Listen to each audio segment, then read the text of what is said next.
Okay. I just sent you something hilarious.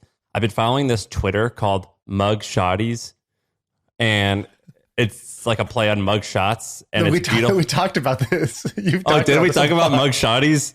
Yeah. It's so funny. And the tagline is Hope Bay gets bail. And it's Mugshawtys, and it's all like good looking girls who have a mugshot. It's hilarious. It's so funny. Yeah, we talked about that because there was the guy who his mugshot went viral because he's just like really stunningly good looking, and he became like a model afterwards or whatever. Yeah, I remember that guy. People still talk about him. Can I tell you a crazy story? Yes. So have you ever seen, I think this is probably outside of your like kind of orbit of what you pay attention to, but have you seen these gambling live streams where Drake will go on Twitch and he'll gamble like $20 million live on stream? No, really? Yeah. Like real $20 million. A real $20 million. Like he lost like, I think $17 million on roulette one night like 2 weeks ago or something like that. Is he really that rich? Like if you're $200 million rich, that's 10% of your net worth. In a night. No, okay. That's a substantial amount. Good question. I had the same question, which led me to some pretty interesting findings. Okay. So I saw Drake doing this, and I've seen other popular streamers like XQC and these guys, they do these gambling streams from time to time. People love to see it because they're playing kind of like high stakes online, gambling, and they're reacting to the highs and lows or whatever. Ben, have you seen this? I think it's probably also outside of your, Mormon orbit. You don't watch these kinds of sins. Yeah. So exactly. So I saw this. This is all on Twitch. It's happening it was happening on Twitch. Maybe some people do it on YouTube as well, but it got me curious. I was like, there's no way this guy's gambling $25 million, $20 million of his own money on these things. And I was like, these streams get so popular. I'm like, this is actually great marketing for the website that it's on. So he's gambling on something called stake.com, STAKE. And so I was like, I bet this is house money that they're giving him in order to just promote the site. And sure enough, that's what it is. So get this. But is he losing it again? When you play blackjack, you lose against the dealer, right? The house, yeah. So they're just okay. Like if I gave you $20 million to come play my rigged game, I gave you $20 million, you lose it right back to me. I get I'm back whole. They don't even lose the vig because they're the house, so they would take that 4% edge or whatever that they would have. They keep that as well. And if you win, maybe they have some deal where like, hey, if you win, you keep the winnings. I would assume they have some deal like that with him. But it's electronic, right? Like it's like the cards are digital. It's not like a camera on. So then they could just be like, oh shoot, Drake has 20. We have to make ourselves have 21. Yeah, well, that's a little bit, that's illegal for sure. But they wouldn't need to do that. I guess that's kind of my point, is that they'll already have a house edge, and over time, like they will win. And so, and even if they don't, like this is as a marketing campaign, like this is like kind of genius. And so what they're doing is stake.com is this website, and it is the largest cryptocurrency based online gambling site in the world. And nobody knew who was behind it until recently. Some guy in Australia bought like a $36 million home.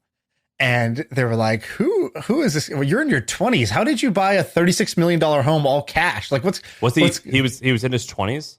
So these guys, they're in their mid 20s. I think one guy's 25 or 26. The other guy's 28. And, wow. And so there's this guy, Ed, you can just search Ed Craven Stake, and you'll see the secret Australian origins of the world's biggest crypto casino. And so get this. So basically they have headline. There's these guys in Australia, and they've got this office, and it's just like, and the office is under this name called Easygo Gaming. It's like, we build online games. And the office is super nice, and people would see it on social media. They would see like, wow, these guys got like a chef, and they got all these perks, and they got like, they're always going on these trips, and like, what's going on with Easygo Gaming? You guys must be an awesome gaming company. So it must just be like a couple people, and they're just hanging out at someone's house. And so, well, no. So this is a legit company, but basically Easygo Gaming is the licensed gaming provider. Like they provide the games to the casino company Stake, which is based in some place called Curacao or something like that, which is like some Dutch Caribbean island where the actual casino is based. And these guys own both. So they were kind of known as only the owners of Easygo, but they actually own Stake. And so it all got kind of like revealed when the guy bought this home for whatever. You can see even there's like a Daily Mail article. He buys I'm reading it right now. A Casino.org, yeah. $38.5 million mansion he buys. And they're like, who is this kid? He's 26 years old or whatever. And that's kind of how people figured out, like, oh, he owns stake.com. Now, I believe these are kind of like my predictions, my guesses. So stake.com, I think, is pretty clearly clearing like billions of dollars in revenue. I think both of these guys are now self-made billionaires, possibly even 10 billion plus is what they've made off of stake.com, because this thing is a absolute cash cow. And you can kind of back into this by looking at like, they do these like Sunday raffle, whatever lottery type thing. And it's like, you pay, it's like, oh, wow, 250,000 people bought this like $10 ticket. It's like, oh, wow, they just, that was just like a $2.5 million Sunday for them. And then they pay out this much and they keep 26 million or 50 million. Like that's just a week for them. And so, so you can kind of see, you could kind of back into, I did some calculations on it, but I'm pretty sure that these guys are both self-made billionaires, if not 10 billion at this point in equity value of stake.com. And it's just kind of crazy to me, like that this exists, that these guys are so young, able to do this. And people who are just willing to like live on the edge. It's like, yeah, I'm going to go set up a company in the Dutch Caribbean island of Curacao, which gives out like online gambling licenses. Like, my neighborhood gives out candy on Halloween. And these guys have amassed this absolute fortune kind of anonymously building this. Isn't this just like, isn't this kind of crazy to you? Yeah, I'm researching and I know how I recognize this. They're a sponsor of the UFC. Yes. And so they're big UFC sponsors. They also sponsor Watford, the English soccer team. So they like pay 10 million a year as their like lead sponsor for that too. So I'm doing research just as you're talking. On LinkedIn, there's here one guy says he's the CEO, but I don't know if that's legit. This is crazy. This is one of those amazing companies. This just like VPN and a few other things that's completely under the radar and is totally crushing. And I've said this to you before. I actually think that people's personal homes, the price of it, like a rich person can live in a low priced home, but if you purchase a high priced home, the likelihood that you're rich is like it's indicative of what you have, because it's not impossible, but it's hard to give a bank to give you a loan if you don't have a significant amount of income, not just assets, but income. So if he bought a $37 million home in cash, is that really what it said? Yeah, I don't know if it was all cash, but it was like 3 times more. The house sold in 2018 for 3 times less, and then the guy renovated it, and this guy bought it for whatever, almost 40 million. To buy a $40 million home, I would think you'd want to be worth like at least $250 million and at least some type of liquid situation as well, not just privately held company. So here's my notes on this thing. So I'm just going to read you my raw notes from last night. It says, small company in Australia, in Melbourne, called Easygo. Looks like your typical successful startup. You got ping pong tables, you got a chef, you got perks, you're going on boat trips with the team, but they're hiding a massive secret. They're also the founders of Stake, which I believe might be the world's largest casino ever. It's crypto only, which is a massive growth lever. Does that mean that it's legal? You mean illegal? I don't know the legality of it. That's like probably a pretty complicated thing. Like full tilt went away in America. I used to play tilt. Yeah, like you can't go, if you're on stake.com in the US, you can't go to it. It's like, no, this is not available to US citizens. But internationally it is, and they based it out of Curacao, which gives out the online gambling. So I think they are fully licensed.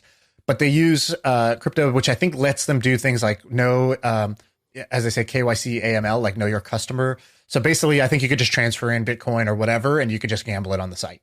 You just put an email in and you start gambling. And so they got like all these games or whatever.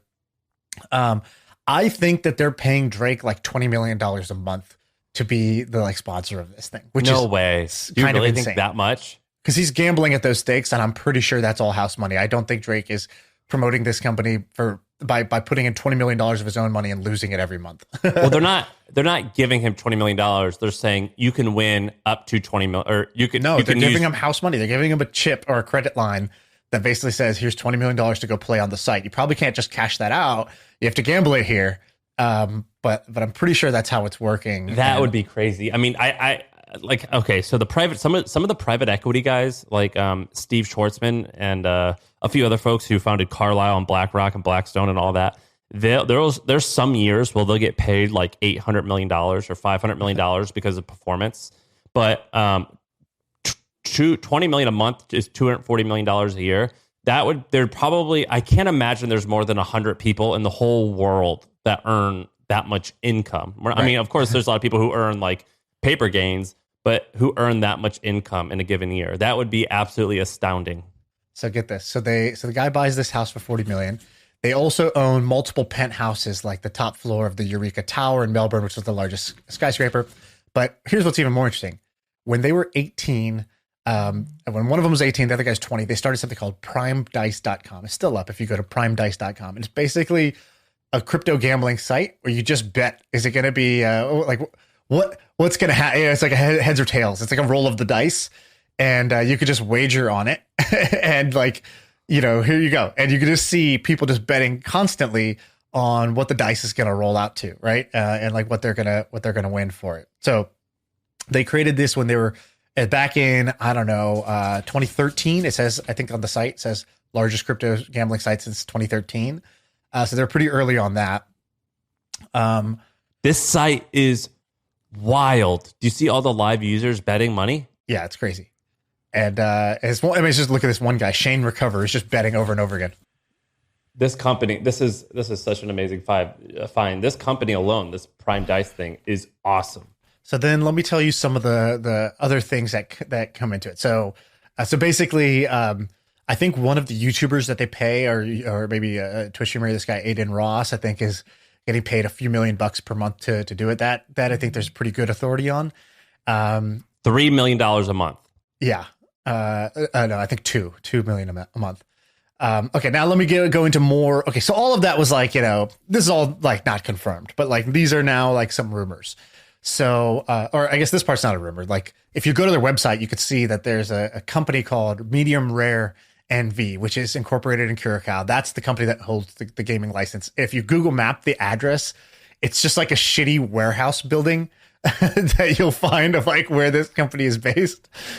So I don't know what's going on there. It's like, when you incorporate in Delaware and they give you like a PO box as your address. So, okay. And then a couple of other, random rumors are like, they added Dogecoin to their site as like a way to deposit back in the day. And like when all the Elon stuff was happening, I think they dumped like hundreds of millions of dollars worth of Doge. They like sold it all when the Elon pump was happening to Dogecoin. It's crazy. So anyways, this is just like a crazy thing. But okay, let's say you even had the idea for this. I'm Googling these guys as you're talking. There's very, very, very little information on these folks. Right. There's almost nothing. Do you think, could I change my browser to Australia and maybe get better results? Because I'm Googling their names now, and there's one picture on them on everything. Yeah, I found their Instagrams. Both their Instagrams are private, but I know somebody who follows them or whatever. So I stalked their Instagram too, just to see what's going on. And it's are they jacked? Are they jacked bros now, or are they still nerds? They're I wouldn't say they're jacked, but they're fit. And they're bros for sure. They're breaking the stereotype. Here's the I'm just gonna describe to you. I'll send this photo. We can put this in the. Are there YouTube Ferrari channel. pictures? Okay, picture number one. You would have guessed Ferrari, but here's a close second. Picture of a Range Rover with a giant bow and somebody hugging them because they just gave them a Range Rover. Okay, that's a classic. You gotta love that one. Another classic. The influencer balloons you get when you cross 1 million followers or whatever, the yellow giant inflatable balloon of a number. They have that. And it's some guy, hugging him doing that. Another one, courtside at the Lakers game, courtside at the French Open. I could see Nadal's calf, right behind this guy's head in this picture. So they're definitely living it up. And as they should. This is exactly what I want my online casino dealer guy's life to be. This is who I want it to be. And this is how I want them to live. And I'm glad that they are doing exactly what they're doing. And one of them's only 26 is what you're saying? Yeah. This article might be a little out of date, but that is wild. They definitely hit this scale when they were in their 20s. The richest young person in the world. richer than what's his name, the Sam Bankman-Fried guy. Yeah, and younger. Or on par with it and younger. That is outstanding. That is crazy. What a good find. Speaking of young billionaires, I think the world's youngest self-billionaire now is this guy, Alexander Wang. Do you know this guy? I don't really know him. I think I was in a group chat with him. Is that from that company, the startup? Yeah. So what they do is pretty cool. They basically saw the kind of like machine learning trend, this is going to keep growing. And they were like, well, one thing that's really hard is like when you're doing machine learning, you need like the data to be labeled, right? So if you're trying to teach a computer how to recognize a kitten or something like that, it's like you first have to train it in some ways or be able to like teach it when it's wrong and correct it. And so that labeling process is quite like time consuming. And so what they did was they created like I think a giant workforce of overseas people that will label your images for you. And so like if you're a self-driving car company, if you're Waymo or Tesla or whatever, you get like tons and tons of footage. And then now those need to be labeled as like, yep, that was a dog crossing the street. Yep, that's a stop sign, even though it's partially obstructed. And so how does that happen? That's like a human intervention. Humans go and do that. And so Scale started off as like it was labeling as a service. I'm sure they do a lot more stuff now, but it's pretty crazy. That's like a $10 billion company now. And this guy, I think he started it when he was 19 or something. What? Is he cool? Yeah, he was cool. I didn't know him for long because as soon as it's pretty funny. It's like I'm in this group chat that's like for founders. For a bunch of founders. It's like, oh, this is kind of like the underground founders hang out. Like we chill here. And everybody's trying to do big things. But then when one guy actually started doing big things, he's like, I'm busy. I need to leave this now. And so it's like the ultimate signal. It's like, oh, when it really takes off, you don't stay in these chats. You just sort of like go do your billionaire thing now. Meaning like, you go do your like, I'm actually on a rocket ship. I don't have time to socialize anymore. Which, respect to him. Dude, I was going to show you something that I thought was like a major good find. And now it seems like achievable given that you just set the baseline to 26-year-olds who are now worth $10 billion. This one's much smaller, but still oddly interesting. Go to the MFM or the $1 Million Brainstorm document that we have and scroll down. And so you can kind of see that like this is truthful. The guy sent me a picture of his QuickBooks. So you see that? Yeah, I'm looking at it. All right. So this guy named Matt Paulson. So you remember when my Twitter got hacked? Yes. So there was basically people hacked my Twitter and they tweeted out like, I'm giving away a PS5 or whatever the number is. And just like send me $400 and I'm donating the money to St. Jude's. And this guy, Matt, when I got back in my Twitter, I saw that he sent 2 times the asked amount. He's like, I just went ahead and sent you $1,000 just, so St. Jude's has a little extra money. And I was like, oh my God, dude, that sucks. I'm so sorry about this. And he was like, oh, no big deal. And I was like, all right, well, who are you that you're this nice? And I clicked out and he runs this website called Marketbeat. Have you ever heard of Marketbeat? Only when you shared this in the Trends group. So I did a little bit of stalking at that time because I was like, what is that? Your tweet was intriguing because you had said something like, I met a guy who runs a company that does 25 million a year in revenue, only 13 employees. And it was like 17 million of the 25 was profit. And I was like, yes. All right, I'm fully aroused. Tell me more. What is this company? Got him.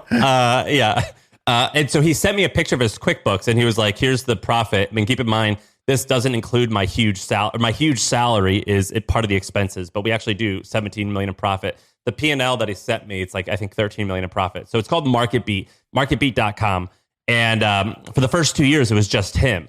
And you go to Marketbeat. Explain what it is. Yeah. Like, what is the service? You go to marketbeat.com. Like I always Google like HubSpot price targets because I'm curious what analysts think the stock might be in 1 year. And he shows up early in Google, 1, 2, 3.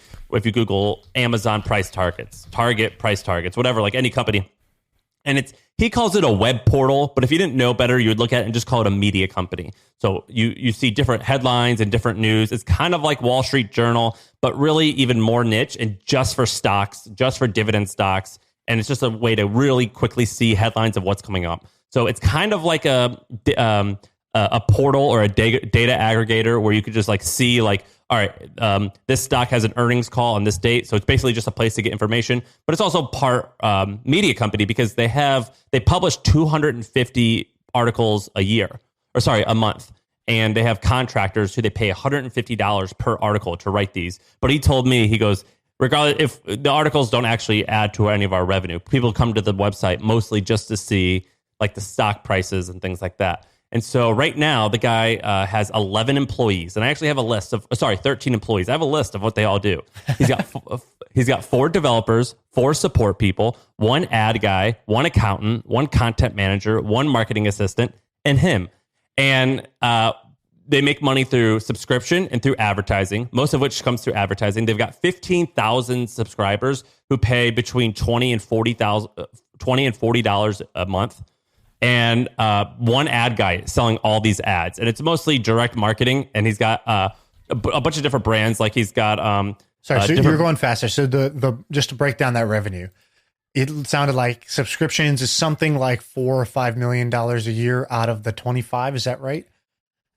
He told me 15,000 premium subscribers, and they pay either $20 or $40 a month, depending on whichever one they get. So let's call it 30. So that's $5.5 million from the subscription, from the premium. And then the rest being ad revenue. So 20 million of ads. Okay, wow. Crazy, right? And there's only 1 ad salesperson. He doesn't have a team of ad sales guys. And they'll sell directly to large, maybe like the Motley Fool or some other like stock picking newsletter or some other financial brand or some company looking to promote their stock or different financial brokers, financial products like wealth advisors, things like that. But if an advertiser is too small, they just work with an agency and they just say, hey, agency, we've got some leftover inventory. You want to put your ads in here? And it's just one guy doing the whole thing. Doing all the... Unbelievable. So it seems like the trick for them, and by trick I mean hard work and strategy. Yeah. By the way, they've been around. I think they've been around for 15 years. Right, and it was SEO. It's SEO that drives the bulk of the traffic. Is that the idea? I think early on. Now it has a little bit of a brand. Before I even knew the guy, I would actually go to it all the time just to look because their interface really is nicely organized. Like I'm on like the Amazon one right now. And it's basically like it has just like a bunch of stuff put together. It's like, oh, here's the execs, here's the CEO, here's their age, here's their pay.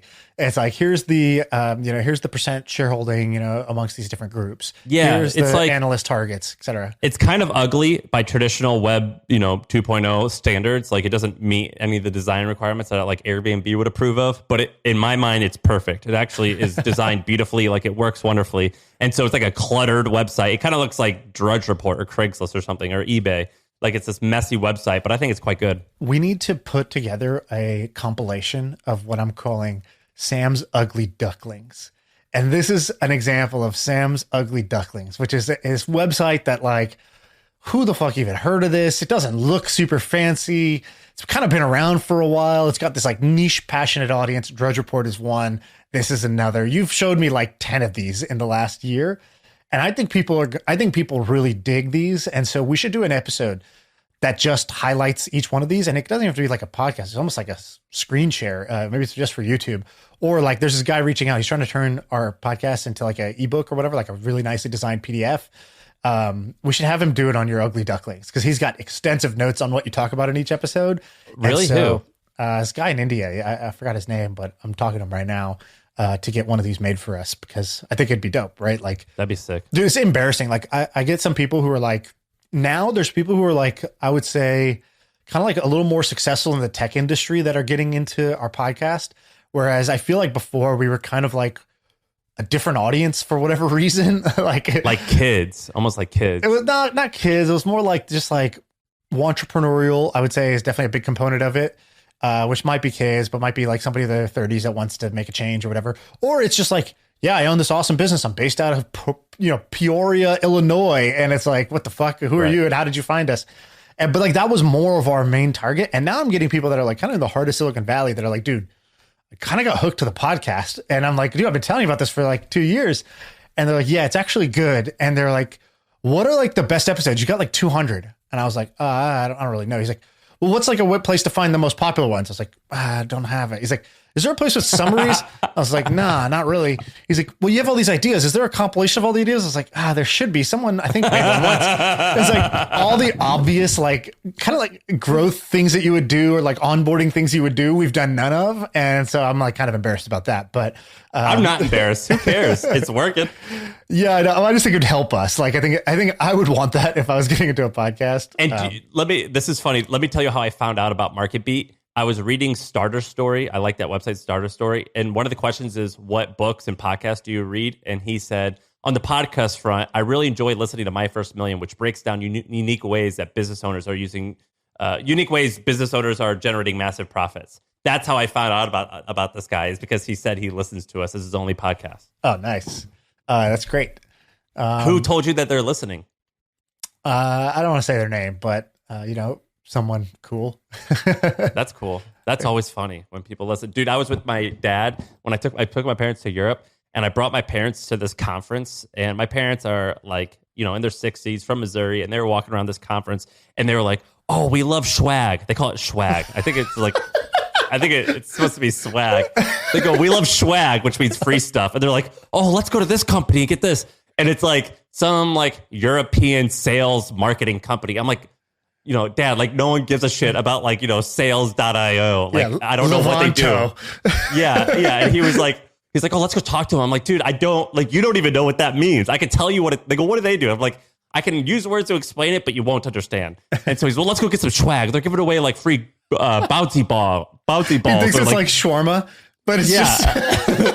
And he's like, let's go get a ball. We're going to bring it back for the kids, their grandkids. They go, let's go. Oh, they have envelope openers. Like, let's go get one for the kids. Oh, they got candy. I'm like, Mom, this is a Snickers. Like, you could. That's awesome, dude. He's just going to give it to you in the hotel. He's like, hey, kid, I got you this bouncy ball. And you're going to be like, sweet. Well, and they're bringing like Kinder chocolate, like Kinder, like the eggs. I'm like, you guys realize that you can get that at 7-Eleven down the street from your house. Like, this isn't special. And they're just grabbing all this stuff. And they brought an empty suitcase because they knew they were going to find swag and just a pile. And so like, I come home and my 4-year-old nephew is like, wearing a t-shirt that says like, hi, we're here to help with customer solutions. Like, it just, and it's like, and the kids are bragging that they got that from Europe. I'm like, oh my God. Anyway. Yeah, it's European. It's European fashion. Yeah. They're like, what's this brand Gideon? It's just, yeah, they're just like crazy. And then they're at this conference and they're like, they're talking to people and they go to people. I hear like, it was hard for me to stand next to him and I hear him talking to people. They go, hey, do you like podcasts? And they just said, do you like podcasts? do you love podcasts? And the guy would be like, yeah, I listen. He goes, my dad calls him. He goes, Sam, he says he listens to 8 podcasts. I'll tell him to listen to yours. What's the name of it again? And I'm like, Dad, like, how do you don't know the name? It's called My First Million. He goes, oh, okay, I'll tell him. Hey, so it's called My First Million. And then he'll come back and goes, hey, I got you another listener. I made him click subscribe. and he's just going up to people saying like, you like podcasts? Yeah. Oh, great. I got you.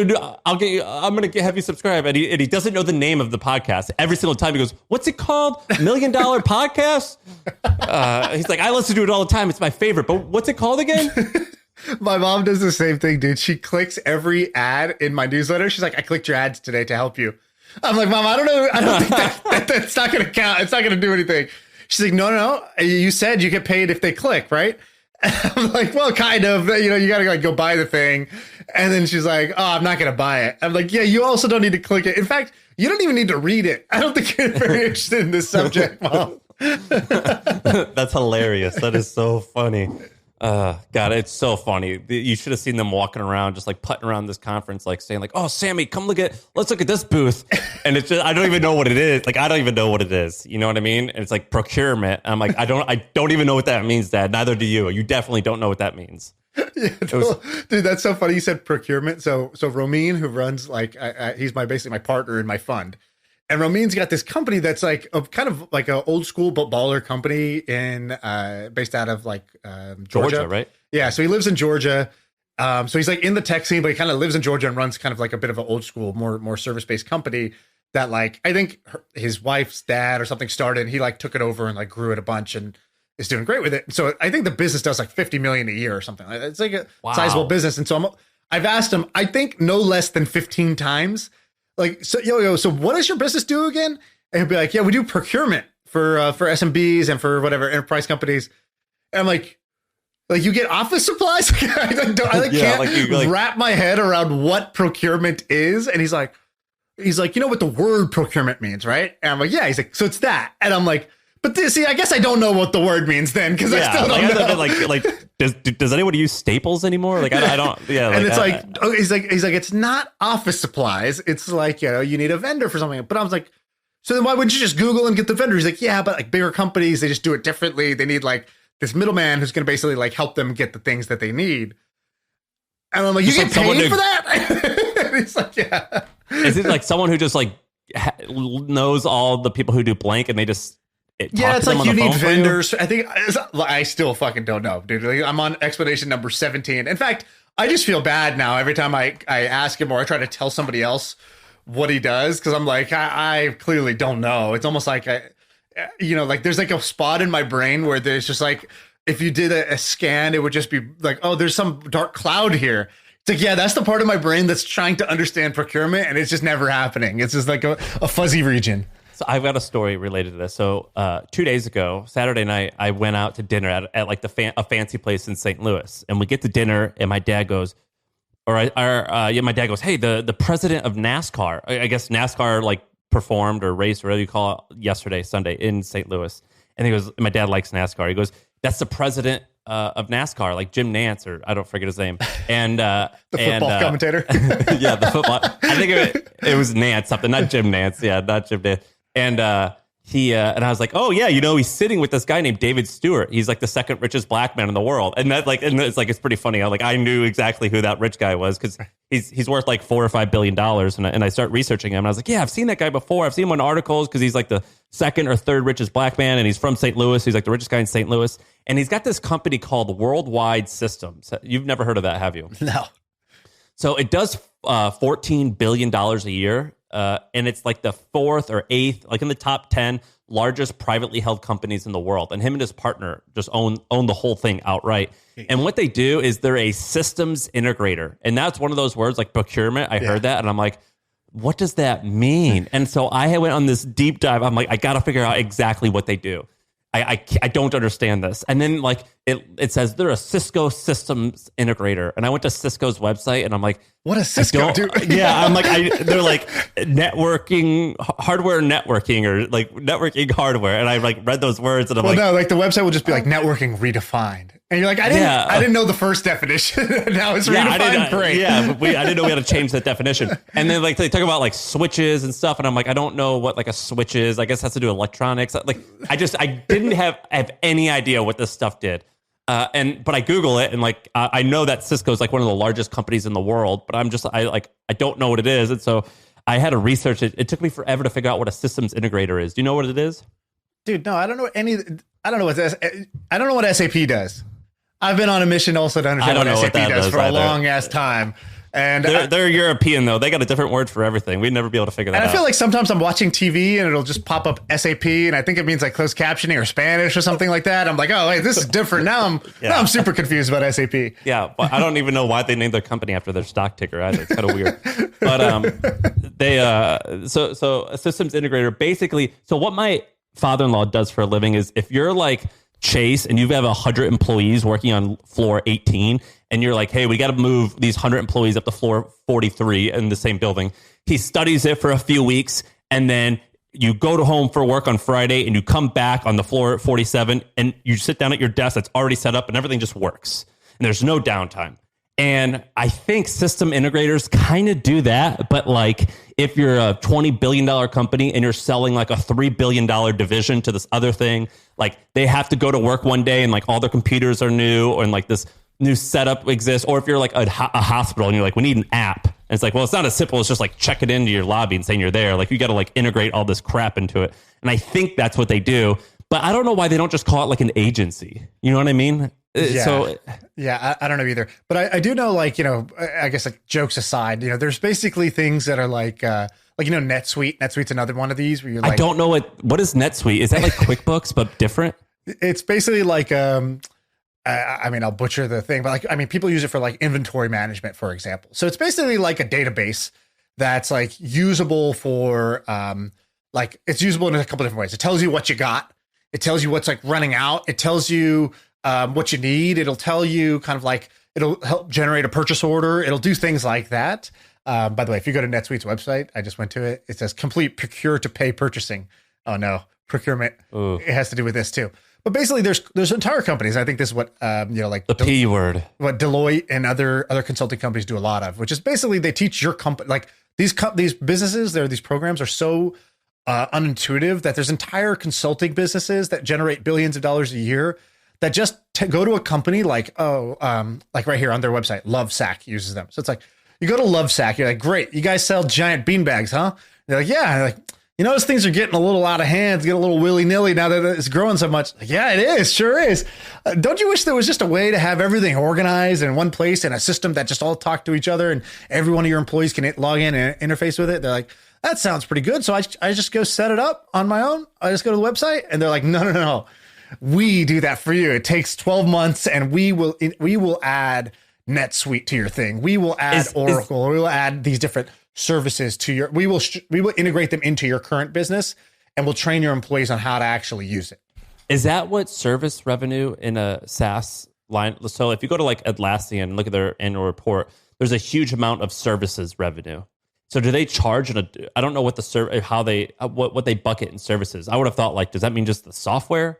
But I think it's different for different companies. But at the same time, this is sort of like if you were like, hey, Sean, what does it mean to blanch a vegetable? I'd be like, I think it uses hot and cold water in some way. It's like, like I just don't know, right? Like when you're asking me about like, what are these like giant enterprise companies that are like B2B service / software companies? Like these are like, again, I don't know the first thing about the first thing about these. The craziest thing to me is when I think about these is to understand how someone came up with this idea. So for example, there's Okta. Do you know Okta? That's what we use for like logging into like websites and shit like that.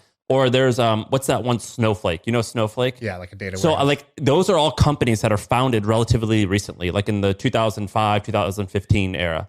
And I'm like, how did a person know that this was a problem and had to get built? You know what I mean? Well, you're just working in a big company, right? Like, okay, so for example, we were talking the other day about what is it called? The or like we have you run MailChimp for companies. Yeah, exactly. What was the name of it again? I can't remember the name off the top of my head. I just committed to invest into it, but basically when we ran a company or like you ran a like an email based company, and so if I asked you, like what does ConvertKit do? You're like very well versed on like what ConvertKit does because you're like, well, like here's a scenario. You get a bunch of people come to your website, but you want to grab their email because you're going to be able to market to them later. So ConvertKit lets you put up a little web page that grabs their email. And then once you have it, you want to be able to like tag them or segment them based on like if they've paid for your thing or if they're free.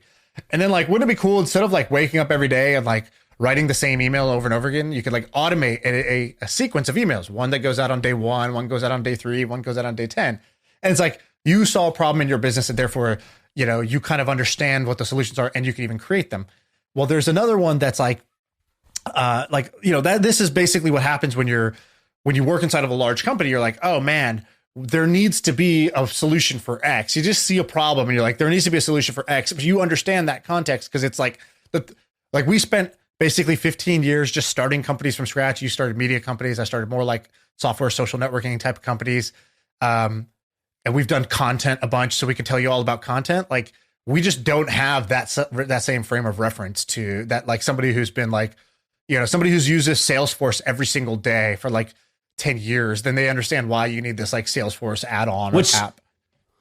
All the time I'm like, damn, I wish I knew how to do this stuff that people charge $1 million a year in subscription revenue. I'm like, damn, I just got to talk to some stupid freaking guy about starting a newsletter and give the same spiel constantly. I don't want to talk about how to get your first 1,000 subscribers on Substack.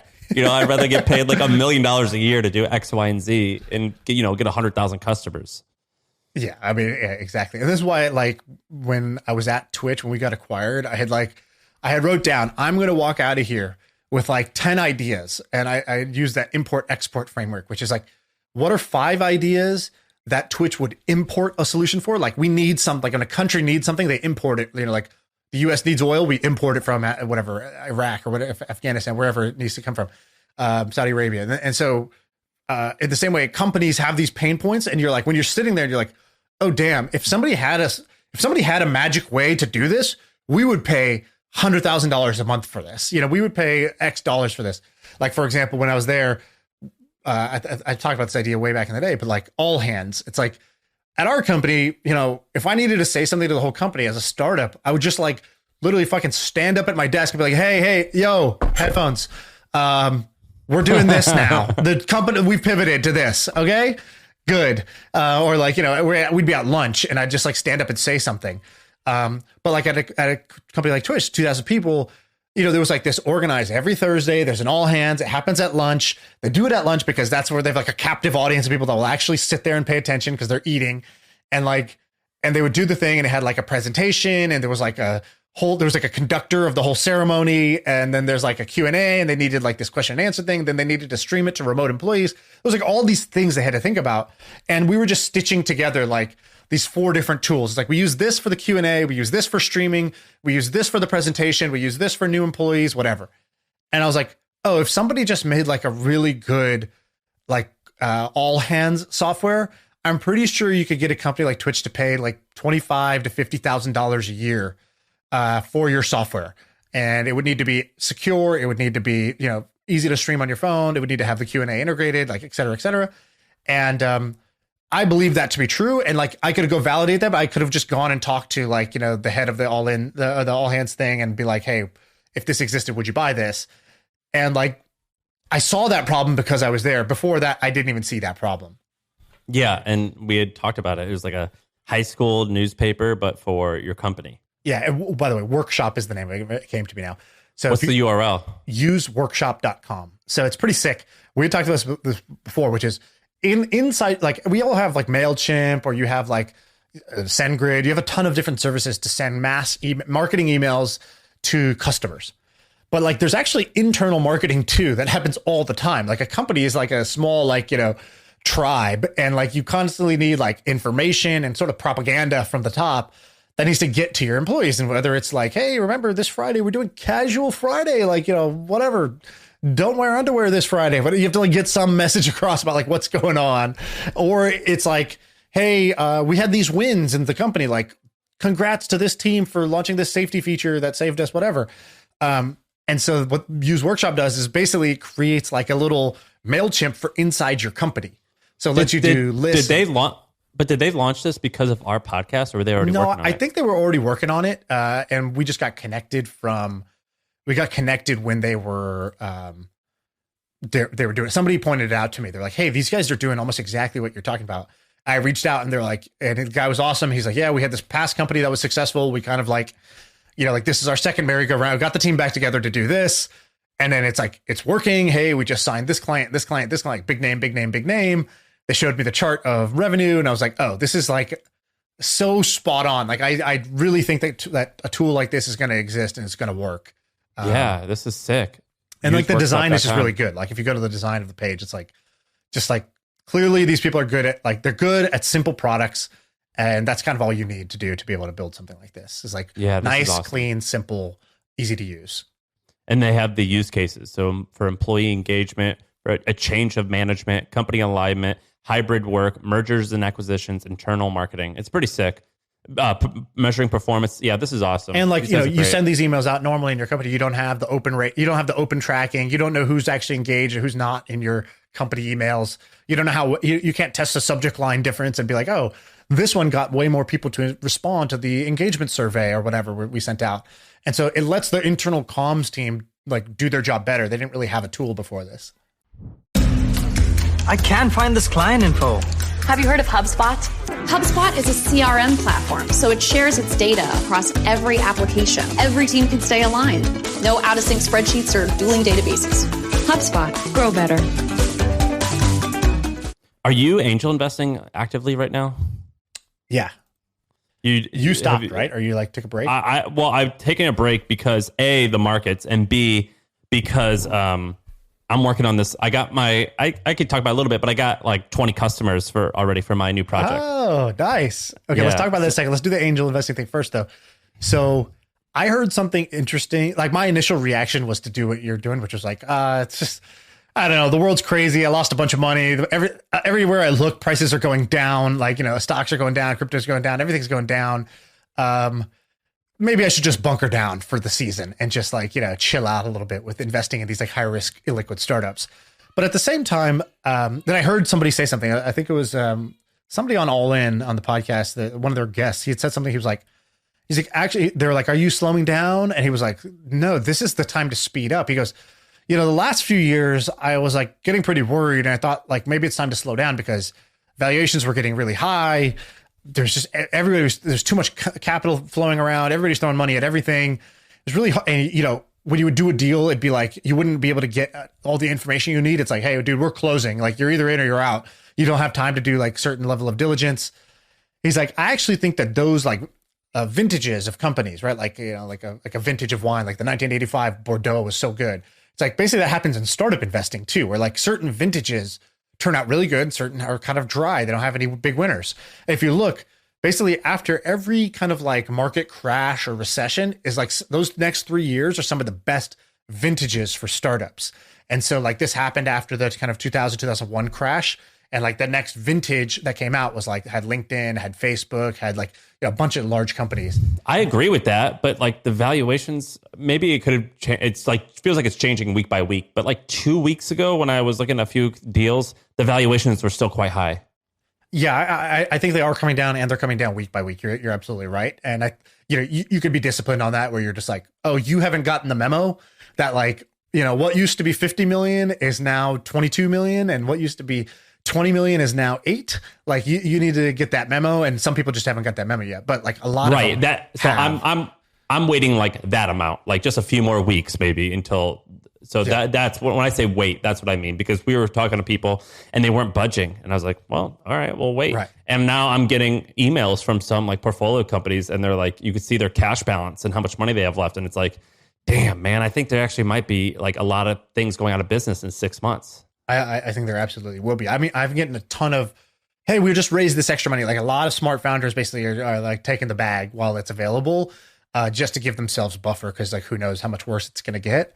And but the values are coming down. So I actually think that like this year, next year, the next basically 2.5 years are going to be like kind of an awesome vintage of startups to be investing in, because you're getting all the, like none of the big trends have changed. Like the world's just getting more tech enabled. Tech is just going into more and more industries. Size of the prize is getting bigger. There's more and more people coming online. Machine learning and all that stuff's making stuff better. Like all of that's still true. It's just that the prices got cut in half. And so it's like, oh, good. I'm on board. I'm just like, wait. I just think that like there's so far been like this 2-3 week period where it's like there's a discrepancy. That'll get fixed, I think, in like 2, 3, 4, 5, 6 weeks. Yeah. I think that's gonna happen pretty soon. Should we talk about your thing now, or you want to do a devoted? All right. Well, we could. Yeah, I don't want to do a devoted thing because I'm not going to announce what it is entirely yet. So, okay. But we can kind of talk about it. But basically, like I'm kind of going back to my roots. I'm launching this new thing. I'm not even saying I'm launching it. I'm more so like launching enough of it to prove or disprove if it's a good idea. Okay. And I've gotten I forget exact, like tens of thousands in revenue in the first 2 weeks. Amazing. And I didn't tweet about it once. So tell me this. Tell me what are you doing differently this time around than you did? So last time you started this rodeo was maybe 6 years ago, something like that. Yeah. And so now you did the whole hustle chapter, you get acquired, you go to HubSpot, you see a bunch of things, you meet a bunch of people, you get smarter, wiser, all that stuff. You got some hair on your chest now. And so it's like, what did you decide? Like, all right, this time I'm doing these things differently. Or was there Early on, I was like against outsourcing or hiring anyone overseas or hiring like cheap labor or hourly labor. And I was like, no, I want to create jobs and I want to like do salary position with benefits. And now I'm not doing that. Eventually, maybe we'll add some people like that. But now it's like, just how do I automate this? And how do I like get someone overseas just to do this like a machine? And I just don't really care if I don't have any employees and I want to, and I'd prefer being alone. So that's the big difference. The second difference is, well, the same similarity is I'm doing it all by hand, and this is totally the right move, and I stand by that. So before I wrote everything, I sold the first ads, I did it all. This time I'm doing the same thing. So I'm literally doing the cold emailing. I'm getting them on the phone. I'm doing the sales. I'm listening to them. I'm doing that constantly, and getting those reps in is actually really impactful. And you could actually like see what's happening. But by the way, I got that revenue. 0% of the revenue has come through our website. It's all been from cold emailing people on LinkedIn and getting them on the phone, and then just sending them a Stripe account. Amazing. What else? What else is different about your mindset? I bet there's more. Way more confident, for sure. There is still a sense of urgency. So like wanting to move fast and like, I have to get this done. I have to do this, but more so like, I have to get this done, but also remember, like, I may do this for like 20 years. Right. So like having this longer horizon. What I learned with my business, we sold around year 5. And the truth is the value created between year 5 and year 6 was more probably than the value of 0 to 5 combined. Right. And I wasn't impatient because I'm happy I did what I did because it unlocked a lot for my life. But had I not, I said this a bunch of times, if I was already wealthy, I would never have sold, because real value seems like it comes like, now I've only experienced a business from like around year 5, but it seems like maybe there's something that happens year 5, year 6 where value is created. And then who knows, maybe someone who's owned a company for years is like, man, 20 and 30 is when like shit magic really happens. So I don't know. But I do think like year 5, if you bootstrap, is around the time where you're like, all right, I recruited some actually good people. I've got people helping and everything. But like, I don't know. Do you agree with like year 5, year 6, year 7 is where some crazy stuff happens? I think it's just generally true, right? Like you plant seeds and you water them and you're looking at them and you're trying not to just go dig up the dirt and be like, why the fuck aren't you growing? But like at some point, those things do start to grow. Like we're seeing this with our e-commerce business too, which was, my buddy had told me this. He goes, there's this magic moment in e-commerce where you've brute forced enough of the like building your brand and getting new people to try you, where every month your returning customers just come back because they love your product. And you don't have to remarket. You don't have to spend money remarketing to them. And then the business goes from like this giant cash suck to this giant cash cow if you do it right. And we just started to hit a tipping point like that where you could say, and it's not every month, but there's some months where I'm like, whoa, what just happened? And it's like, oh yeah, that's what's happening. Like we actually just last year we brute forced and got a bunch of people to love our product. And then they came back and bought, and this, like a bunch of them came back and bought this month to where it outweighed all of the new investments that we're making. Like, wow, that's nice. Or like at Twitch, we were always doing these like planning exercises about like, you know, these profitability targets. I can't say too much, but like basically profitability targets. And I think Emmett had said something. He was like, yeah, he's like pretty early on, we modeled it out. And it was like, it's going to take like 10 years probably. And he said a huge number. He's like X billion in revenue for us to, you know, break even. And I was like, that's just a crazy idea that it's like, we need to get to X billion in revenue for this to be profitable. And like, like, that's exactly, you know, that's what actually how it was playing out. Yeah. And it's like, whoa, like I hadn't even really like Amazon, I think had a semi-similar story. Amazon, I think for 15 years or something like that was like unprofitable on the whole. But the difference in Amazon was like the individual divisions were getting very profitable after like a reliable, like, I don't know, let's call it 4-year cycle. It's like books got super profitable. But by the time books was getting profitable, they were investing heavily in CDs and music and these other things. And so then the total always looked unprofitable. But they knew internally, this is just a clock that goes, you know, it's going to take 4 years or whatever it is for this unit to get profitable. And once they're all profitable, this thing's going to be like unbelievable, which is where it's at now. Trusting that process is really hard, particularly for first-time entrepreneurs. What Bezos and Emmett were, I guess, you know, after like 10 years, it's like, well, I'm not exactly a first-time founder anymore, but you know what I mean? Well, I'll say the way I'm saying the Twitch one right now sounds a bit like a master plan. Like, I can see this coming and I'll whatever. It's like, no, it was more like, oh shit, we got users. Oh fuck, the costs are really high. What if we raise money? Okay, what do we got to tell these guys? What do we got to tell these investors or how they're going to get their money back? Maybe this business model will work and maybe on this timeline. And then like we update that information every 2 years. And like, I think Twitch had like a thing where it's like, we're going to be profitable in 3 years. And they've been saying that for the last 6, you know, like that's just like been a thing. And that's very common actually for businesses is to like, Yeah, like entrepreneurs are generally pretty optimistic. Elon's been saying self-driving cars will come out this year for 4 years. Like, it's like entrepreneurs are usually right about the actual assessment and they're wrong about the timeline. Or somebody gave me this great phrase. They go, don't confuse a clear view for a short distance. It's like, imagine you're driving, you see something so clearly, but it's like, it looks like it's just right there, right? Just right around the corner. And like, actually that corner is like a 10-year odyssey that felt like, oh, it's got to be just 2 or 3 years away. The last big thing that's different between now and then, having some experience versus no experience, is the ability to say no and be like, oh, well, you're saying you don't want this product, therefore I guess I should change it. It's like, oh, okay, well, that's okay if you don't want it. You're actually not who we're going for. So you didn't. My takeaway from this is not that my product is not good and people don't want it. It's just that now I know I shouldn't target people like you, and instead I should only target people like this other person. Right. And that's like a huge thing where it's like the vision is that we're going to be this for this people. Eventually, maybe it can expand beyond that. But for a while, this is what we are and this is who we are for. And if you don't talk to people who you think you are for, then it's okay. They're not the right target market. And I just targeted that customer poorly. But you should only be one thing for one type of person, and you go deep on that. And oftentimes people will be like, but that's not that big. But A, sometimes it is that big. And B, it's like, that's okay. You just got to get that initial traction, and then more opportunity spots itself. But you have to be this one thing for this one person and ignore everyone else. So my sister has a business. I don't know. Have I told you about her Cloud Kids thing? Well, I know she's a babysitter's a little, that's not actually accurate, but daycare, right? It was, I guess it was kind of like an in-home daycare. Then it became like a preschool and became like an outdoor preschool. Whatever, it kind of evolved. Yeah, by the way, COVID. Sorry, I didn't mean to call that babysitting. She would have punched me in the face, and I knew that wasn't the right. I knew it wasn't babysitting. I was meant to say daycare. So yeah, that's okay. That's right. So, but during COVID, she pivoted to an online thing. A lot of businesses went from oh shit, brick and mortar is really hard right now because they're every month the government is changing the rules on what we can and if we can and can't operate our business. So she created this thing called Cloud Kids. So if you go to Cloud Kids with a Z, I think it's preschool.com. Let me see if that's it.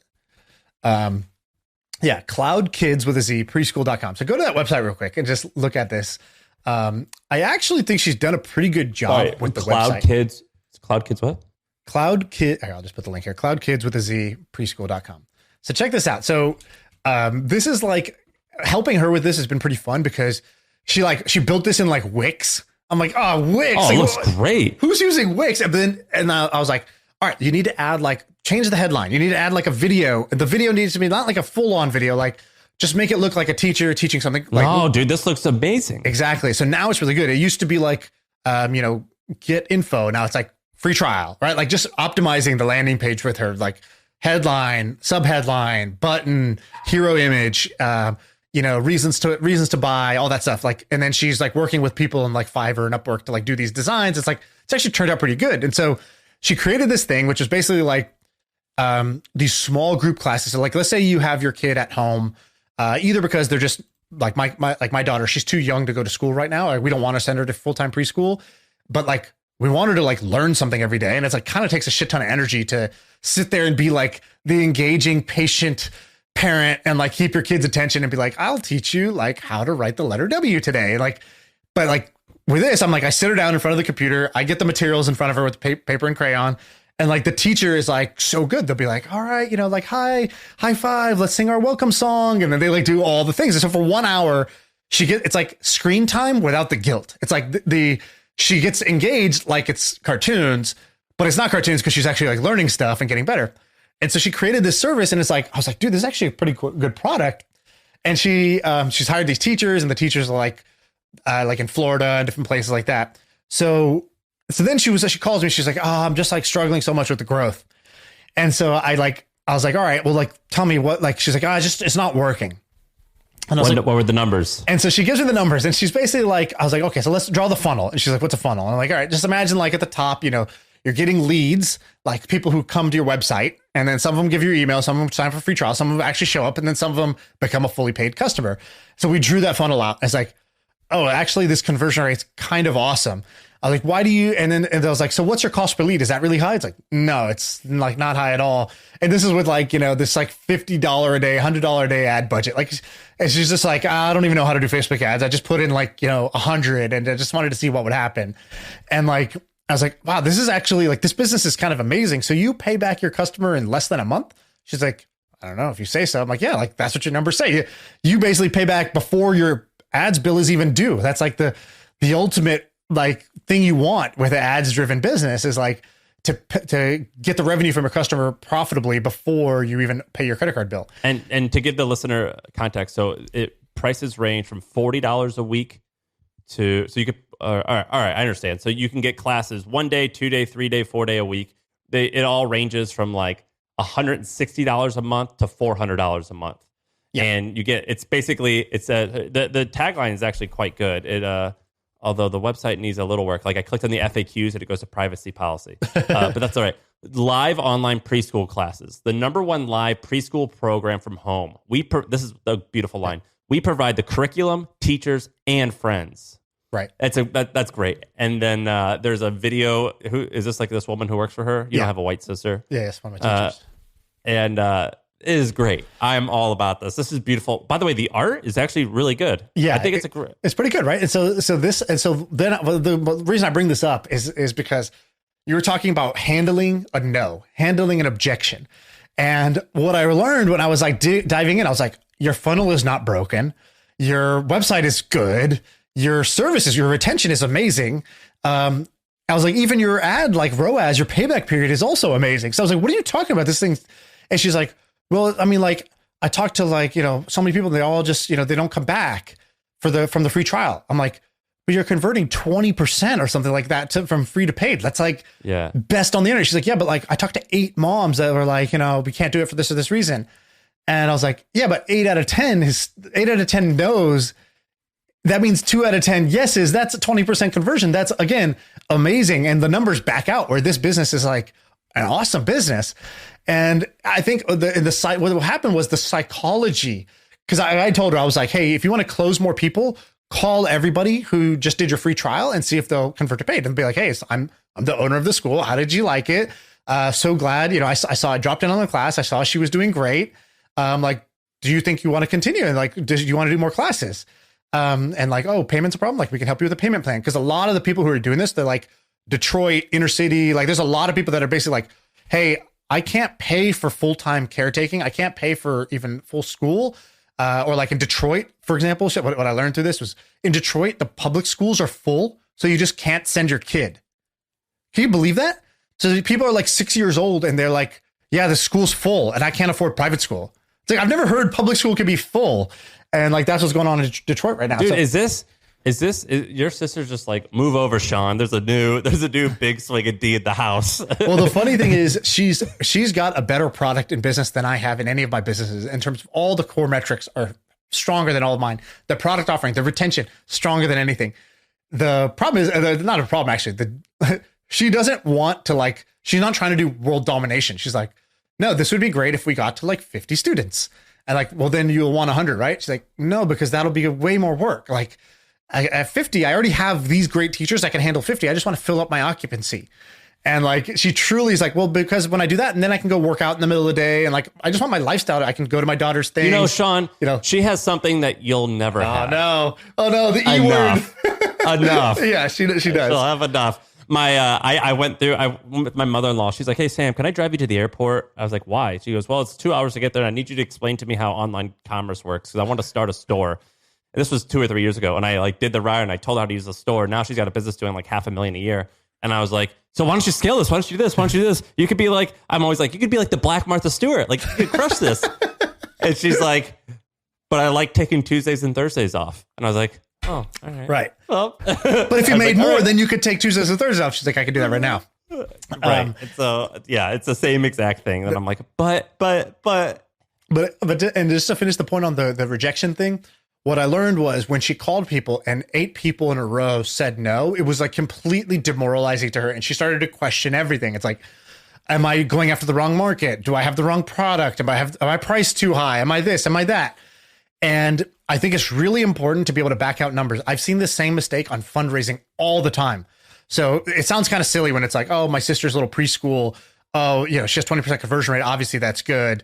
Like even if it was 10%, it would still be great. Like it'd still work. Like, oh, that's so silly. She got demoralized by hearing, 8 no's in a row, on a Monday morning. And, or not even hearing no's, just not hearing back from people. I'm like, yeah. But then I talk to founders and they're like, dude, raising money's so hard. I need to change this, change that. Will you help me with my pitch? I'm like, how many investors did you pitch to? And they're like, we talked to like, these 4 last week. I'm like, 4? And I'm like, this is a numbers game. This is a sales funnel, and you are selling your equity in your business in exchange for money. And like what you're doing is you're getting highly emotional and you're taking it highly personal that somebody doesn't want to fund your business. And like in reality, yes, you should be learning from like how to pitch better. And like you maybe in the end you will strike out, but you don't even know that yet. You haven't hit enough people. Dude, what a lot of people realize is that like 1 to 3% conversion rate is like normal, which kind of means that like maybe you'll go 0 for 29, and on the 30th one, you get a 1, and that's like, boom, you're 1 for 3, or you're that's a 3% conversion rate. You're good. Yeah. Or maybe on your 99th one, the 10th one, boom, 1% out of 100. That's good. That's what I always joke with Ben. I'm like, Mormons are probably the best salespeople because convincing someone to join a religion has like the lowest conversion rate ever. And then you hear that like you could sell Salesforce and that has a 2% conversion rate, and you're like, piece of cake. God, this is the easiest thing ever versus convincing Fish in a barrel. Ben, how many? Like I don't know like if that's actually what you did, where you tried to get people to like quit whatever religion they were in and join your crew. But how many people do you think who were like either atheists or in another team, and they just said, "Yeah, cool, I'll join your thing"? How many people? What was your percentage rate? So let's see. I had. Did you convert anyone? Yeah, I converted low 30s. I'd have to look. It was 32 people on my mission, so it was 2 years. And oh man, how many doors do I think I knocked on in that time? It was a couple hundred, a couple thousand. It was hundreds of doors a day across every single day for 2 years, right? So you knocked on 100 doors a day, easily 100 doors a day. What country? Hold on. We're doing some public math. This deserves it. Let's say... While you do it, let me ask you a question. What country? So I was in El Paso, Texas, but I was speaking Spanish. So if you did 150 doors a day, which you're saying easily is estimate, every single day, 365 days, 2 years, you knocked on 109,000 doors. You did 109,000, and you did 32 at 109. So that's 0.02% or 0.002%, something like that. Something that's like, fractions of a percent.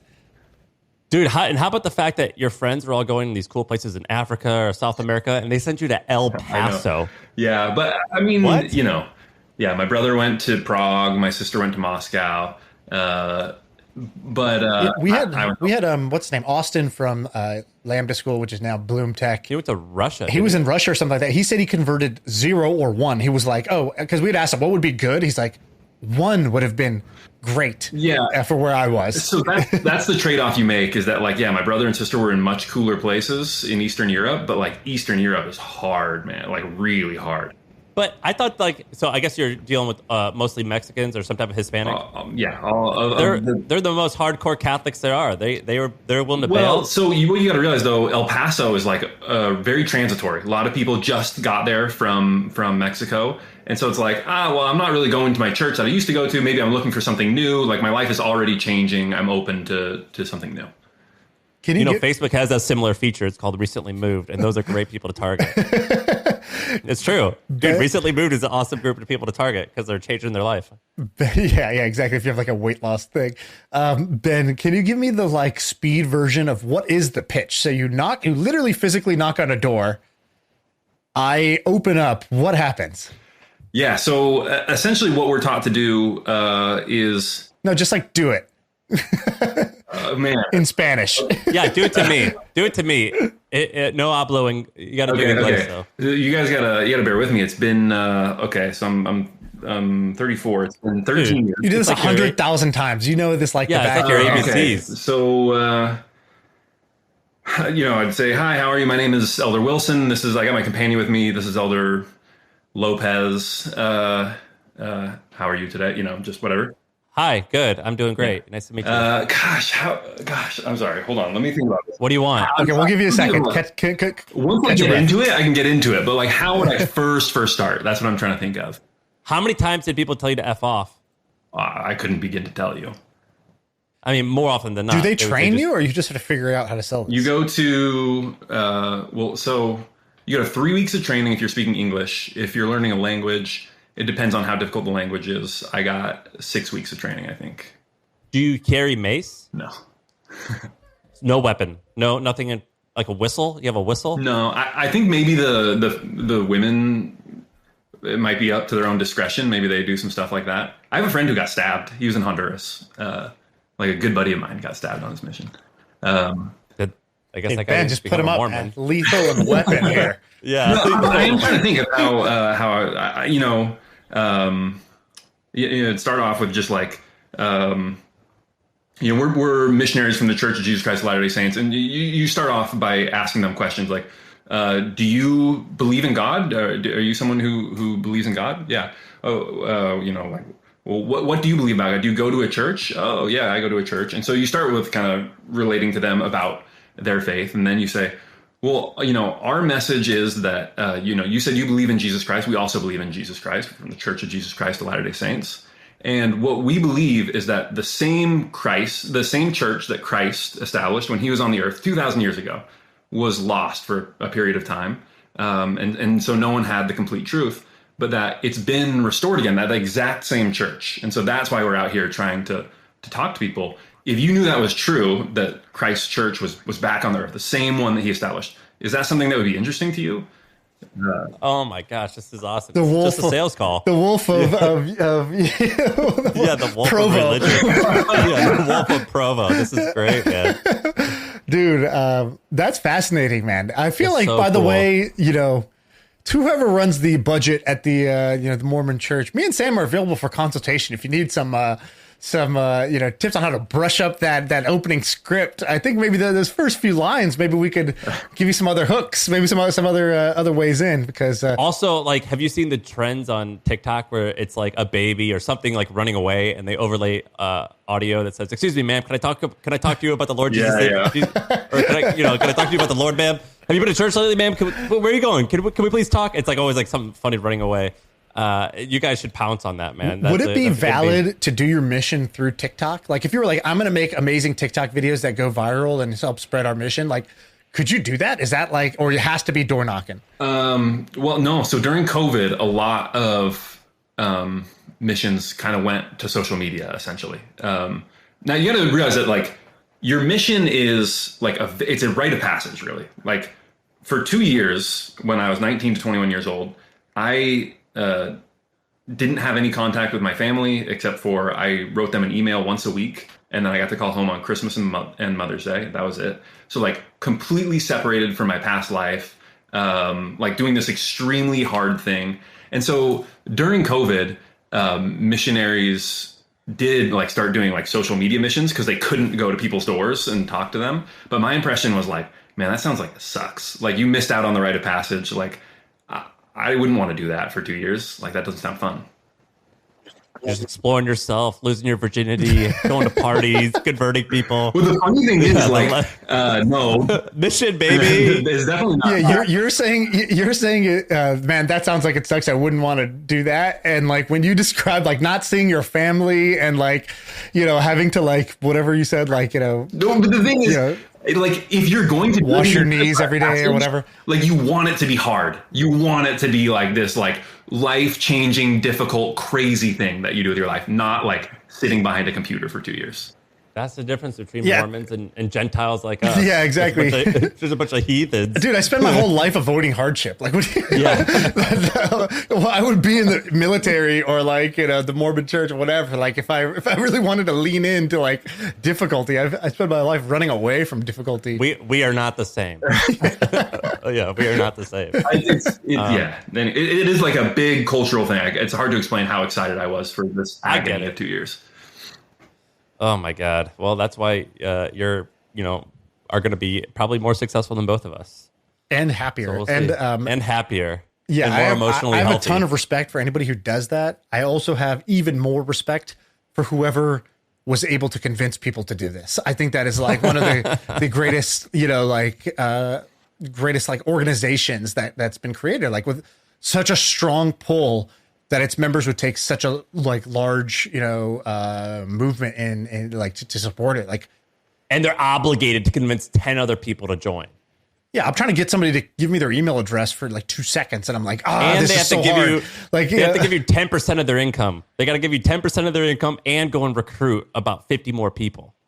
It's the greatest thing ever. 2 years of your life, 10% of your income, all of your social capital, and probably something else that I don't even know about. And we can't pay taxes either because we're giving it all away. We're not allowed to pay Let me taxes. tell you guys, it's the sweetest deal in the world. It is a great deal. 10% is cheap on what you get in return.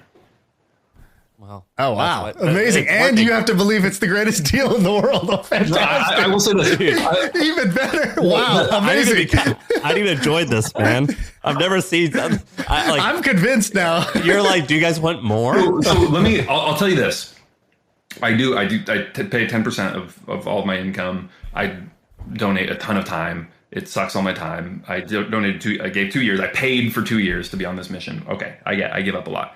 But at the same time, like, if I move anywhere, I show up at a new place. I call the local congregation. A bunch of dudes come help me unpack my boxes and move in. I go to church. I immediately have like a dozen friends. People invite me over to dinner for the first few nights that I'm in this new city.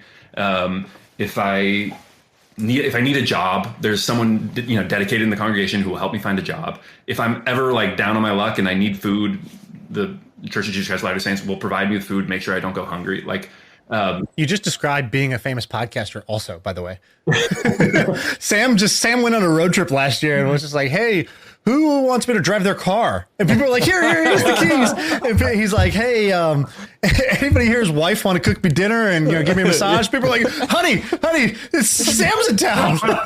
Maybe I am Mormon after all. Yeah, exactly. I look like it. Maybe I am Mormon. Maybe I should do a DNA test. Jokes aside, and also I don't want to have the wrath of God if he does exist against me. So, I think it is pretty awesome. And also, like, I think people study like what makes people happy in the end. I think the biggest It's always religion. That's always part of it. Well, I think the biggest one is like quality time spent with people you care about, which like is a combination of like family, friends, communities, spiritual community, all that stuff. And so what you're describing is basically like sounds awesome. Meaningful relationships with people who like, have like kind of an unconditional support of each other, which is great. And something that everybody would sign up for, depending on, what the situation, the cost. I do think believers in a religion live longer than non-believers. And I also think they're happier. I was curious about that. But, Sean, that was a very succinct pitch for why it's a great thing. We need to send you on a mission. Elder Puri. I would love to go knock on 100 doors. I really want to just do door-to-door sales just to see if I could do it and how it would work. The pitch needs to be, excuse me, man, do you know what the average life expectancy of an atheist is? Now, what if I were to tell you that Mormon believers, it's this? Would that interest you? Right. I don't know if the church would go for this, but if they would, we should do a YouTube series where like we send Shaan with a couple missionaries I could hook you up with in the Bay Area and just go knock on like 100 or 200 doors with them and like see what it's like, offer your thoughts, and then like give them some observations and tips from well, I would like to just go sell my own fake religion and just see or we can do that. Like how well I could do. Because I need that kind of fresh slate. I'm more of an entrepreneur, not an intrapreneur, if you know what I mean. So I got to create something from scratch here and keep all those tax benefits to myself as well. I've actually considered this many times about creating my own religion because I do have my own philosophy, my own belief system.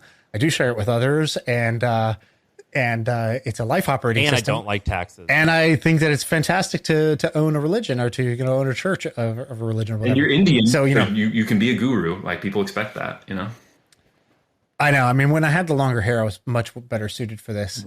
But if I like Sam, what would be your opening line? Like what direction would you take it? Like he was like, "Hi, I'm Ben. Do you have a moment to talk about?" I would have said exactly. I would say, "Excuse me, ma'am. I know this is so strange, but I got to ask you a quick question. what would you say if I told you that the average life expectancy of an atheist was 72, but the average life expectancy of a Mormon is 84? Would you want to know why? And I think they would say, yeah, I guess. Well, you see, it's... Do you want to see your grandkids someday?